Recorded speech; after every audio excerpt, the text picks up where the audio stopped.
साथ ही साथ उसके बाद के 3 वेद जो प्रेफर करे गए हैं किससे रिलेटेड है, वो ऋग्वेद के कंटेंट पर ही आधारित है ना।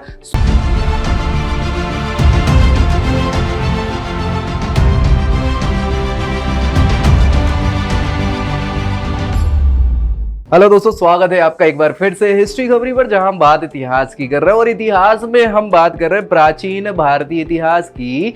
प्राचीन भारतीय इतिहास में मैं आपको बता दूं, बहुत इंपॉर्टेंट टर्म जो रहा है लिखित रूप में, एक तो ऋग्वेद रहा है, साथ ही साथ उसके बाद के 3 वेद जो प्रेफर करे गए हैं किससे रिलेटेड है, वो ऋग्वेद के कंटेंट पर ही आधारित है ना। सो इन वेदों के माध्यम से भी और सामाजिक जानकारियां हमें मिल जाती है उस समय के राजनीति की, आर्थिक व्यवस्था की, सारे जीवन यापन की, जिसको हम कह सकते हैं उत्तर वैदिक काल। क्योंकि ये सारे के सारे वेद जो है, बाकी के बचे 3 वेद, ये इनकी रचना उत्तर वैदिक काल में मानी जाती है। सो हम यहां देखने वाले हैं आज यजुर्वेद, सामवेद और अथर्ववेद, बाकी के बचे। क्योंकि ऋग्वेद की तो हमने चर्चा कर ली पिछले वीडियो में, है ना, नहीं देखी हो तो देख लेना, सारी चीजें समझ में आ जाएगी। सो ये प्राचीन कालीन ऐतिहासिक स्रोत हैं जिनको डिटेल हम डिस्कशन कर रहे हैं यहाँ पे। चलिए स्टार्ट करेंगे यजुर्वेद से। सो यजुर्वेद का वास्तविक नाम तो यजुर्वेद है ही, ठीक है, लेकिन अन्य नामों में यजुर संहिता इसको कहा जाता है। क्या कहा जाता है? यजुर संहिता, ठीक है। और अगर बात करें यजुर्वेद, तो जिस वेद की मंत्रों में पूजा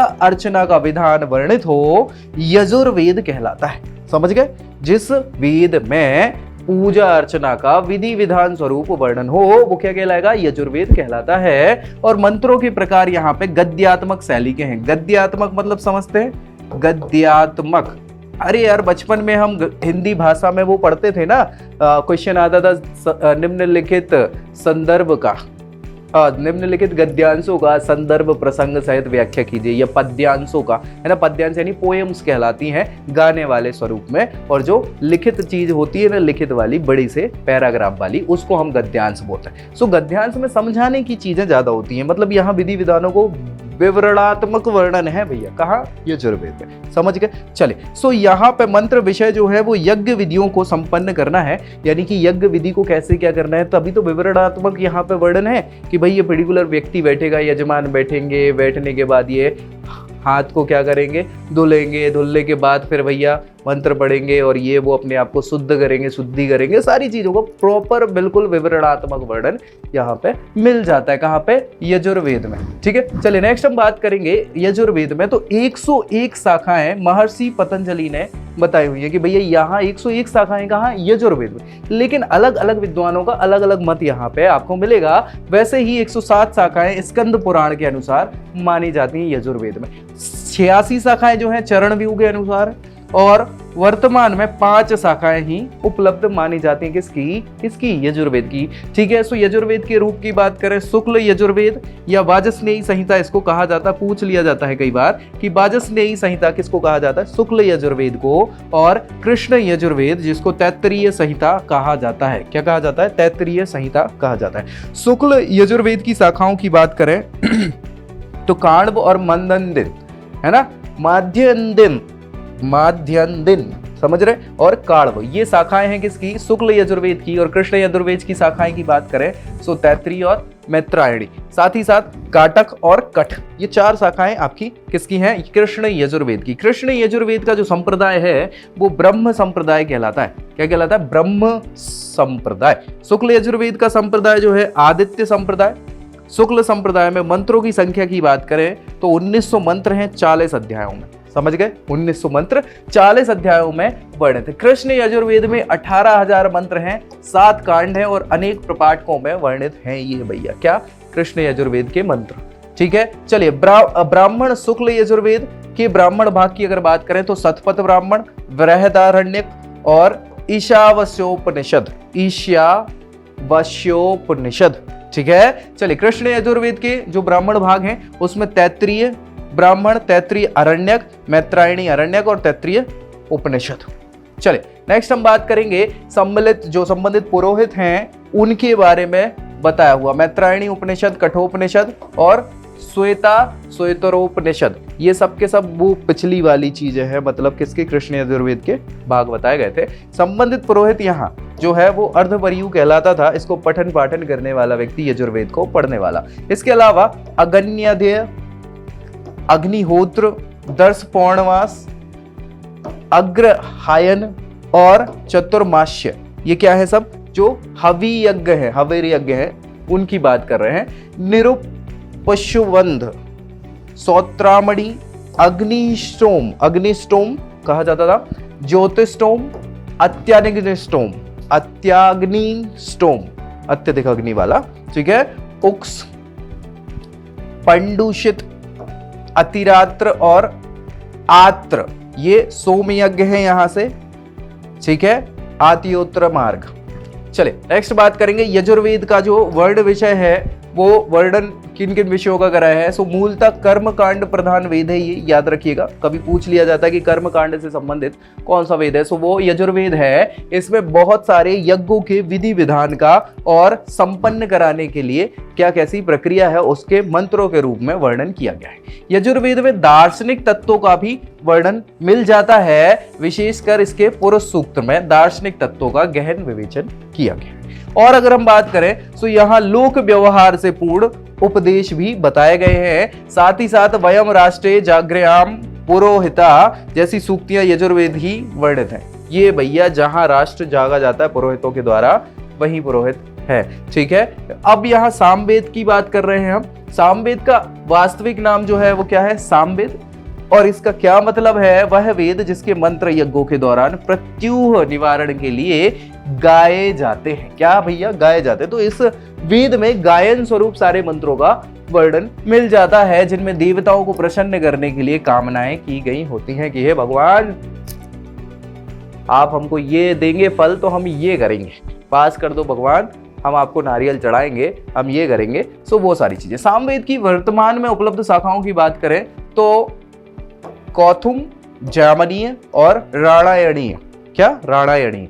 सामवेद में वर्णित मंत्रों का जो स्वरूप है वो गेय है, गाने योग्य है, जिसको आर्थिक कहा जाता है। और जो गेय युपज युजुप है, युजुप, उसको स्तोम कहा जाता है। क्या? आर्थिक और स्तोम। चले, इसके अलावा उग्रहीत और उदय गीत, उद्य गीत जिसको बोला जाता है, ये वर्णित है। सामवेद में कुल मंत्रों की संख्या की बात करें तो 1875 कुल मंत्र है। 1504 ऋग्वेद से लिए गए हैं सीधे सीधे डायरेक्टली। 267 मंत्र पुनरुक्त हैं फिर से, और 99 मंत्र नए हैं, जिनमें 5 मंत्र पुनरुक्त हैं। फिर से पुनरुक्त यानी पहले युक्त किया। लगभग 100 शाखाओं का उल्लेख अलग अलग मिल जाता है सामवेद की, लेकिन यहाँ पे जो प्रमुख है वो हमने चर्चा करी ली, 3 अभी फिलहाल उपलब्ध। सामवेद की गान प्रक्रिया के अंतर्गत कौन कौन से अंग आते हैं? तो हिंकार, प्रस्ताव, उद्गीत, प्रतिहार और निधान।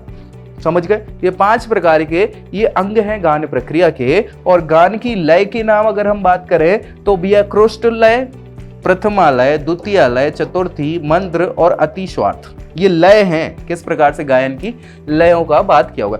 पूर्वोचित से संबंधित तत्व जो हैं वो क्या क्या है भैया? पूर्वोचित में 6 प्रपाठक हैं। 6 प्रपाठक, जिसमें पहले प्रपाठक में 2 खंड हैं। पहले प्रपाठक को आग्नेय कांड भी कहा जाता है। और आग्नेय कांड क्यों? क्योंकि अग्नि की यहाँ पे स्तुति की जाती है।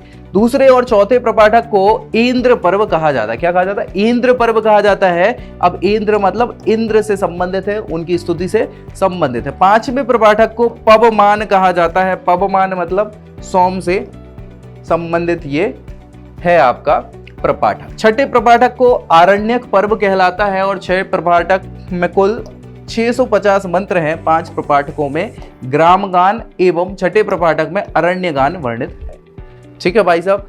अगर उत्तरार्चिक से बात करें, वो प्रथमार्चिक, पूर्वार्चिक भी बोलते हैं इसको, पूर्वार्चिक और उत्तरार्चिक।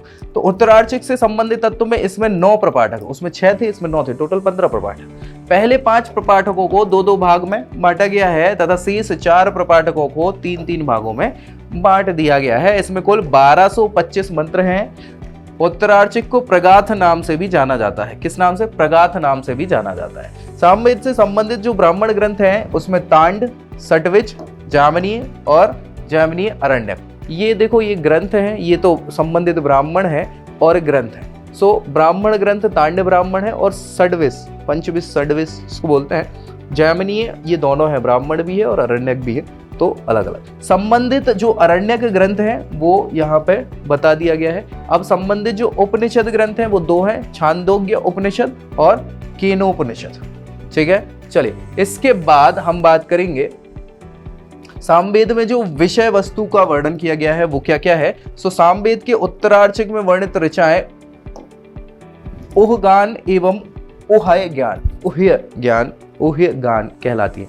ठीक है, सामवेद में संगीत को देवताओं की उपासना का साधन माना गया है, इसलिए उपासना सामवेद का प्रमुख तथ्य है।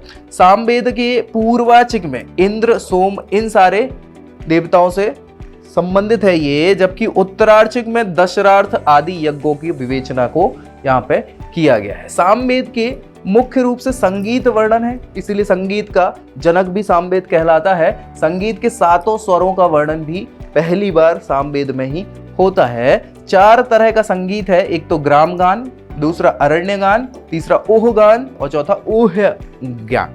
ठीक है, सामवेद के पूर्वाचिक के प्रथम प्रपाठक से 5वें प्रपाठक तक ऋचाएं ग्राम गान कहलाती हैं और छठे की क्या कहलाती है? अरण्य गान कहलाती हैं। तो हमने चर्चा कर ही ली थी।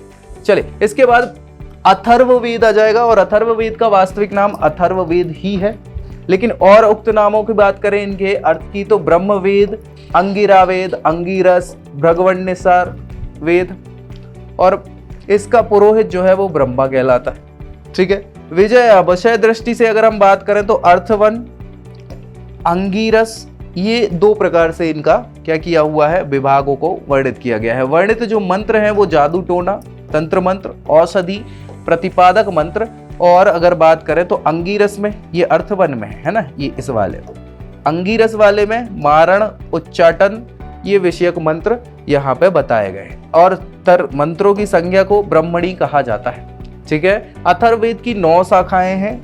कितनी है? 9 शाखाएं हैं, और वर्तमान में एक तो पिप्पलाद संहिता और सौनक संहिता 2 ही उपलब्ध हैं।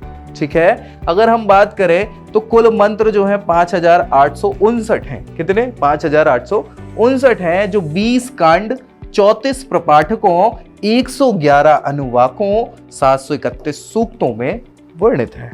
ठीक है, अब अगर इनके ब्राह्मण की बात करें तो गोपथ ब्राह्मण जो है वो पर्टिकुलर ब्राह्मण ग्रंथ है अथर्ववेद का, और वर्तमान में उपलब्ध जो है मुंडकोपनिषद में भी, मांडुक्य उपनिषद में भी और प्रश्नोपनिषद, ये उपनिषद हैं। ठीक है, ब्राह्मण ग्रंथ तो एक ही है गोपथ, और अरण्य ग्रंथ नहीं है, इसलिए उपनिषद आपने पढ़ लिए वो 3। और जो विषय वस्तु की बात है तो वर्णित विषय जो है वो अथर्ववेद में कौन सी? एक तो वैसज्य से, आयु से, पौष्टिकता से, प्रायश्चित से, स्त्री कर्म से, राजकर्म से, ब्राह्मणम से, मतलब ब्राह्मणों के कर्तव्यों का यहाँ पे वर्णन मिल जाता है। दूसरा, वैजस्य से संबंधित अथर्ववेद के सूक्तों में आयुर्विज्ञान से संबंधित मंत्र हैं। इन सूक्तों में विविध रोगों के लक्षण, उनकी चिकित्सा विधि, औषधि का वर्णन भी किया गया है, जैसे खांसी, ज्वर, राजयक्षमा, इन सब का विस्तार से वर्णन भी कहाँ मिल जाएगा आपको? वैसज्य में।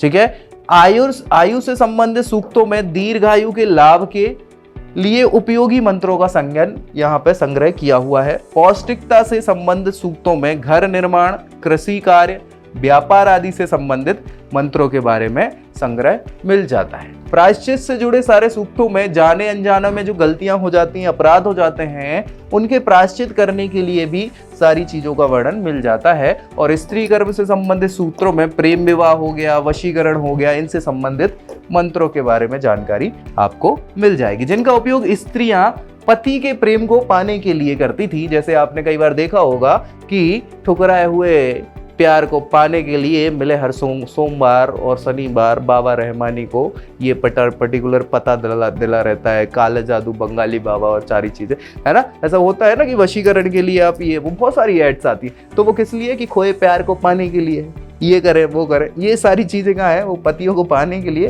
करती थी स्त्रियां, और अन्य किसी को बस में। जरूरी नहीं कि स्त्रियों की बात है, पुरुष भी पर ये करने लग गए। पहले स्त्रियां करती थी, अब पुरुष करने लग गए। ठीक है, तो ये सारी चीजें हैं। मारण में मोहन उच्चाटन के लिए ये सारी चीजें कार्य करती है। और राजकर्म से संबंधित सूक्तों में शासन व्यवस्था, युद्ध आदि विषयों को समाहित किया गया है। और इन सूक्तों में मातृभूमि के प्रति भक्ति, और इसमें जो मात्यानुराग की बात करी गई है भूमि से, उसका वर्णन किया गया है। युद्ध आदि विषयों के अधिक समाहित होने के कारण अथर्ववेद को छत्रवेद भी कहा जाता है। क्या कहा जाता है, छत्रवेद, क्षत्रिय वाला काम, ठीक है। ब्राह्मण सूक्तों में दार्शनिक तत्वों की गहन विवेचना की गई है और लौकिक अलौकिक तथ्यों का, मतलब जो वो ऐसी चीजें है ना जो दिखती भी नहीं है, रहस्यवादी चीजें, वही उत्कृष्टतम ढंग से भी वर्णन यहाँ पे किया गया है। भूत पिशाच निकट नहीं आवे, वो सारे, ठीक है। तो तीनों वेदों में क्या क्या वर्णन है ये हमने चर्चा कर ली। अब वेदों के अंतर्गत जो तथ्य हैं, बहुत सारे इंपॉर्टेंट तथ्य तीनों वेदों के, उसको हम डिस्कस कर लेंगे। चलिए देख लेते हैं। सबसे पहले रचना काल की बात करें तीनों वेदों की तो 1000 से 500 ईसा पूर्व मानते हैं, कई जगहों पे 1000 से 600 ईसा पूर्व मानते हैं, लेकिन ठीक है। अब अगर रचना स्थल की बात करें तो कुरु पांचाल क्षेत्र, वो दिल्ली हरियाणा वाला जो इलाका है, वो पूरा उत्तर पश्चिम वाला, राजनीतिक और प्रशासनिक यहाँ पे व्यवस्थाएं की गई थी, ठीक है। सबसे पहले देखें वैदिक काल में ऋग्वैदिक काल की अपेक्षा प्रशासनिक व्यवस्था में बहुत ज्यादा परिवर्तन हो चुका था, बिल्कुल हो चुका था। क्यों हो चुका था, जब हम पढ़ेंगे ना वैदिक काल बहुत अच्छे से, तब हम आपको बताएंगे। अधिकारियों की संख्या भी बढ़ा दी गई थी, क्योंकि जनसंख्या बढ़ गई थी तो अधिकारी भी तो कम लोगों को संभाल पा रहे थे, तो ज्यादा लोगों को बढ़ाना पड़ गया। साथ ही साथ सतपथ ब्राह्मण, सतपथ ब्राह्मण जो है वो यजुर्वेद का ब्राह्मण है। उत्तर वैदिक काल के निम्नलिखित 12 रत्नियों का यहाँ पे वर्णन मिल जाता है। वर्ण रत्नी मतलब जो पदाधिकारी है उनकी बात चल रही है। एक तो सेनानी, पुरोहित, युवराज, इसके बाद महिषी यानी रानी, ठीक है, सूत, ग्रामीणी, श्रत या प्रतिहारी, संग्रहिती, भागदूत, अक्षवाय, पलागल और गोविकर्तन, ठीक है। सो ये 12 प्रकार के रत्नी हुआ करते थे, ठीक है। और अगर बात करें तो ऋग्वेदिक, ये फिर से वही सारी चीजें हैं मुझे ऐसा लग रहा है, ठीक है। चलिए इसकी अपेक्षा विषपति नाम का, चूंकि विष हो गए थे ना, तो ऋग्वेद काल की अपेक्षा इस समय विषपति नामक जो अधिकारी था, विष मतलब उस समय जन से जो छोटी प्रशासनिक इकाई जो थी वो विष कहलाती थी, तो विषपति उसका हेड होता था। सो विषपति अधिकारी की शक्ति में कमी कर दी और ग्रामीणी नामक ग्राम का जो अधिकारी है, सो वो ग्राम उससे छोटा, बिल्कुल शुरुआती गांव का जो हेड है उसको ग्रामीणी, आज हम सरपंच बोलते हैं, उस समय ग्रामीणी बोलते थे, उसको थोड़ी सी ज्यादा पावर्स दे दी गई थी, ठीक है। इस काल में छोटे छोटे कबीलाई राज्यों की बजाय क्षेत्रीय राज्य उदय हो गए थे, राजे महाराजे वाला। और उत्तर वैदिक काल में राजा का पद वंशानुगत भी हो गया था, ठीक है। अब सारी चीजें, जब राजा का पद वंशानुगत हो गया तो ब्राह्मण और क्षत्रिय वाले सारी चीजें वंशानुगत हो जाती थी। साथ ही साथ यहाँ पे अधिराज हो गया, राजाधिराज हो गया, सम्राट हो गया, विराट हो गया, एकराट हो गया, सार्वभौम, इस टाइप की उपाधियां राजा जो है धारण करने लग गए थे, ठीक है, बड़े बड़े। इसके बाद हम बात करें तो सभा और समिति, ये सभा और समिति ये दोनों अलग अलग चीजें हैं, है ना। सभा छोटी और समिति बड़ी होती थी। बड़ी मतलब ये मैक्सिमम लोग जो लोकल लेवल पे, ये लोकसभा, और ये सभा मतलब राज्यसभा टाइप की ये संरचना होती थी। विदत, ये भी अलग सभा होती थी। इत्यादि क्या है, कबीलियाई व्यवस्थाएं यहाँ पे महत्वहीन हो गई थी। उसके स्थान पर रत्निन एवं राजकृति आ गए थे। रत्निन मतलब वही पदाधिकारी और उनकी पूरी सभाएं जिनको हम बोल रहे हैं। सामाजिक व्यवस्था की बात करें तो यहाँ पे उत्तर वैदिक काल में वर्ण व्यवस्था कर्म पर आधारित ना रहकर क्या हो गई भैया, जन्म पर आधारित हो गई। और यहीं से तो समस्या चालू हो गई ना यार, यही तो समस्या का विषय हो गया। शूद्रों की दशा इस काल में तो बद से बदतर हो गई। महिलाओं की स्थिति भी बहुत अच्छी तो थी नहीं, खराब ही थी। पुलिंद, आंध्र, पुंड्र, सवर, व्यात एवं निषाद, ये वर्ण व्यवस्था में बिल्कुल निचले लेवल थे, शूद्र से भी खराब लेवल इनका हो गया था, ठीक है। उत्तर वैदिक काल में पितृ सत्तात्मक तत्व जो है वो प्रबल हो गया, यानी महिलाओं की स्थिति खराब। पितृ सत्तात्मक मतलब पुरुष प्रधान समाज थोड़ा सा और बढ़ गया, तो महिलाओं को तो ये मानने लगे भाई पुरुष प्राप्ति में मतलब हम लड़के की क्यों चाह करने लग गए थे, इसीलिए तो पूजा पाठ ज्यादा कर रहे थे, यज्ञ हवन आदि के, ये भगवान लड़का देना, क्योंकि वही तो वंश कुल परंपरा को आगे बढ़ाएगा, लड़की का तो कोई महत्व नहीं है ना। तो ये व्यवस्थाएं थी। चलिए ठीक है, कुछ हद तक पुत्रियों का जन्म अभिशाप माना जाने लग गया था, लिखा ही है भैया, चलो ठीक है। साधारणतया एकात्मक विवाह हुआ करते थे, लेकिन उच्च वर्गों में क्या था, बहु विवाह का भी प्रचलन हुआ करता था, ठीक है। नियोग एवं विधवा विवाह का प्रचलन भी यहाँ पे प्रारंभ हो चुका था विधवाओं का, लेकिन हाँ सती प्रथा चल रही थी वगैरह। स्त्रियों की शिक्षा दीक्षा होती थी, लेकिन उतनी ज्यादा नहीं होती थी, लेकिन उन पर नियंत्रण रखा जाता था। ये उस समय का भैया प्राचीन आर्य राज्य है, आपको दिख रहा होगा यहाँ पे, चाहे वो कौसंबी हो, हस्तिनापुर, मल्ल देश हो, पांडराज हो, सारी चीजें यहाँ पे आपको प्रॉपर दिख रही होंगी, कौशल औशल, ये सारी चीज। चले नेक्स्ट हम बात करेंगे सामाजिक व्यवस्था में। आयु का निर्धारण 100 वर्ष का जीवन मान लिया था, जिसको 4 आश्रमों में ब्रह्मचर्य, गृहस्थ, वानप्रस्थ और संन्यास में विभाजित कर दिया गया था। ये हम चर्चा कर चुके हैं। शूद्र और स्त्रियां, ये 2 बड़े दयनीय लोग हुआ करते थे। उपनयन संस्कार बाकी सब लोग कर सकते थे, इनको छोड़ के। शिक्षा की व्यवस्था भी इन लोगों को छोड़ के बेहतरी हो गई थी बाकी सबके लिए, ठीक है। नेक्स्ट आर्थिक व्यवस्था की बात करें तो लोग घुमंतु जीवन जो अभी तक जी रहे थे, क्योंकि वो पशुपालक हुआ करते थे, एक जगह से दूसरी जगह पे पशुपालन का काम करते थे, सो भैया जाना पड़ता था अपने चराने के लिए, तो एक जगह रुकते भी नहीं थे। लेकिन जब से कृषि प्रधानता आना स्टार्ट हो गई, पशुओं को इतनी ज्यादा वो नहीं दी गई, तवज्जो कम हो गई, अब खेती पे तवज्जो ज्यादा हो गई, सो तब से थोड़ा सा ये रुकना स्टार्ट कर दी, स्थायी जीवन हो गया। तो घुमंतु प्रवृत्ति जो थी वो त्याग दी और स्थायी रूप से ग्रामीण बस्तियां बसाकर रहने लग गए थे। इस काल में पशुपालन और कृषि, पहले तो केवल पशुपालन था, फिर थोड़ा सा बढ़ता गया, उत्तर वैदिक काल में कृषि को भी महत्ता दे दी गई, आर्थिक जीवन का मूल आधार बन गया। और तथ्यों के आधार पर कहा जा सकता है कि धातु कि चोंच वाले फाल का आविष्कार हो चुका था। मतलब बेसिकली यहाँ बात करें तो फाल तो था पहले से भी, लेकिन वो इतना वो नहीं था शक्तिशाली। यहाँ लोहे की जैसे ही खोज होती उत्तर वैदिक काल में, तो उसके कारण वो फाल भी मजबूत होने लगा। तो बस अब तो सारी चीजें हो जाएंगी। तो चावल, गेहूं, जौ, गन्ना, दलहन, ये सारी की सारी, चाहे साग सब्जी हो, ये फसल के रूप में यहाँ पे उगाई जा रही थी। अब अगर हम बात करें आर्थिक व्यवस्था में, तो वाजसनेयी जो संहिता है यजुर्वेद में, उत्तर वैदिक काल में व्यवसायी वर्ग का भी आविर्भाव हो चुका था। कौन कौन से? एक तो मछुआरा, सारथी, स्वर्णकार, मणिकार, रस्सी चुनने वाला, कुंभकार, रसरा, रंगसाज मतलब रंगाई करने वाला, ठीक है, धोबी हो गए, लोहार हो गए, जुलाहा हो गए, टोकरी बनाने वाले, चर्मकार, बढ़ई, ये सब अलग अलग व्यापारी वर्ग हो गए थे, जिनके अलग अलग काम हो गए थे। तो अब इनने अपने आप को कंटिन्यूएशन में जन्म के साथ ये भी फिर अब चर्मकार ही रहेगा, ठीक है, उनके घर का बड़ा ही रहेगा। तो ये अलग अलग समाज आ गई, अलग अलग वर्ग श्रेणियां हो गई व्यापारी वर्ग की, लेकिन ये निचली क्रम की श्रेणियां माने जाने लग गई। जल एवं स्थल दोनों मार्गों से व्यापार होने लग गया और इसके साथ कर्ज देने और सूद लेने का प्रचलन भी चालू हो चुका था। कोई दिक्कत परेशानी? आगे बढ़े तो भैया इनकी धार्मिक व्यवस्था की बात करते हुए, धार्मिक जीवन पर तो भैया ब्राह्मण समाज का, पुरोहितों का ही वर्चस्व हो गया, क्योंकि भाई इनने ही तो ये व्यवस्था गड़बड़ कर दी थी ना, तभी तो फिर चेंजेस आना चालू हुए। ऋग्वेद कालीन प्रमुख देवताओं के स्थान पर अब यहाँ ब्रह्मा, विष्णु, महेश जी ने स्थान ले लिया। ये तीन प्रमुख व्यक्ति विशेष जो हैं, परम शक्ति जिनको कहा जाता है, उन्होंने स्थान ले लिया जहां पर अभी तक पुराने प्राकृतिक देवता चल रहे थे। ठीक है, चलिए, इनके सहायक देवता के रूप में यक्ष, गंधर्व, दिक्पाल, ये सब इनके सहायक देवता हो गए। और उषा अदिति के स्थान पर, उषा अदिति ये बहुत बड़ी देवी हैं जिनने भाई बड़े बड़े देवताओं को जन्म दिया है, ठीक है। सो उनके स्थान पर यक्षिणी और अप्सराएं आना चालू हो गई। यक्षिणी अप्सराएं क्या हो गई थी, ये अपनी थोड़ी सी विलासिता को बढ़ाने वाला काम चालू कर दिया। ब्राह्मण और क्षत्रिय जो है वो प्रभावी वर्ग तो बन गए थे। तप और भक्ति का स्थान इस काल में यज्ञ और बलि ने ले लिया। भाई अभी तक क्या था कि अभी तक ये यज्ञ बलि का कोई मतलब नहीं था, लेकिन अब चूंकि ब्राह्मण को आपको क्या करना है, ब्राह्मण को अपना खर्चा तो चलाना है ना।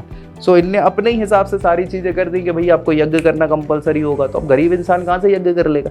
सो वो यज्ञ करेंगे, हवन करेंगे, वो चीज ज्यादा बढ़ने लगी तो लोग चटकने लग गए और इसीलिए तो फिर चेंजेस आए। ठीक है, सो यज्ञ और बलि ज्यादा चलने लग गई। यज्ञ संपादन के लिए पुरोहित आवश्यक हो गए। एक नहीं, कई जगहों पे तो 3, 5, 7 ऐसे पुरोहित जरूरी होते थे। चलिए देखेंगे, पुरोहित यज्ञ संपादित करने के बदले धन लेंगे, वस्त्र लेंगे, सामान लेंगे।